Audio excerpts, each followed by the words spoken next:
was a school day full of work and play. But the laughter on these smiling faces faded on a December day in 2008, marking an end for 12 children in a small Iranian village. There are sort of lost souls. And a new life of challenges for 8 survivors. The story was told on Iranian state TV and explains a teacher had locked the We're getting a second chance at recovery right here in Houston. Christine Dobbin takes a closer look. It was a school. It has been said many times before and needs to be repeated over and over again.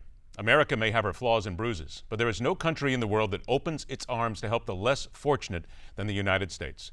Which leads us to the story of innocent kids from a country far away in need of medical treatment, and those in America doing everything they can to help. Let's welcome into Midpoint the author of the autobiographical Living in Hell, a true odyssey of a woman's struggle in Islamic Iran against personal and political forces. One who fights tirelessly for human and women's rights, Ghazeel Omid joins us. Ghazeel, thanks so much for being here.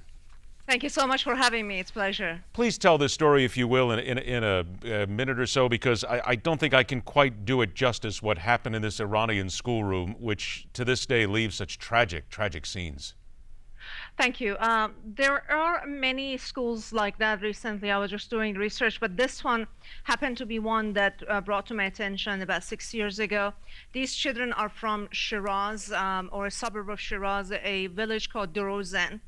And what happened, children were in the middle of December day, they had a sort of a gasoline burner that caught on fire by accident. One of the children was actually passing by it and her coat caught on fire and suddenly it blasted. Unfortunately for them, there were 20 of them, and because the rest of the school was in session for exams, the teacher had left them in the room with door shuts from outside, windows shut from inside and outside, and these kids were scattered for help. But because everybody thought that they were just the kids playing around, nobody came to rescue until it was very late for 12 of them. So 12 died and 8 survived. And I know that this is extremely harsh of me to say, but sometimes I feel that if these 8 wouldn't have survived, perhaps that would have been better for them. Now, nevertheless, we're looking at some of the pictures right now, and they are just tragic to look at, and these are just kids. How old are these kids again? Right now, they're 14. 14. How old were they when it happened? 8. 8 years old. So they've been living with this now for 6 years, and we've been going through this. I know you're bringing them to Shriners Hospital for children in Galveston, Texas right now. But still, this is a country that America doesn't get along with. This is the sort of a country that when we think of Iran, we think of a country that would rather suffer any slings and arrows than to have American help. So how were you able to make this happen and get the kids here? I have been very lucky recently. I have made some acquaintances on LinkedIn, including your producer, which has been very kind making this interview possible. And the name of one of the gentlemen who's on the board of director of the Shriner was Dave Harris. Many years ago, I actually approached Shriners, and they told me that it's going to cost $1 million per child. Obviously, I don't have that, and I barely can afford to bring them to the United States, let alone to spend that much. But through his effort, I became familiar with the Shriner in Galveston, Texas, as you just mentioned, and I had a meeting with them in May of this year. They said, bring the kids, no problem. My only problem right now is we don't have a flight or lodging for them. And in order to do that, the Galveston, Texas also, the Shriner also demanded that I bring all the parents with them. That means 24 parents, 16 parents and 8 children. That becomes a large number for me, and their flight alone is over $49,000. Then there is the lodging. We either need 2 large homes or we do need 8 apartments. Now, given the nature of all the surgeries that they have done, little by little, they have done over the years, 2 of them, they need 1-year period surgeries in the United States. They don't have lips, they don't have nose, they don't have ears. One of them, she has burn in her lungs, so they do need to be in the United States for over a year. But the rest of them, they can actually receive CO2 lasers and they can go back.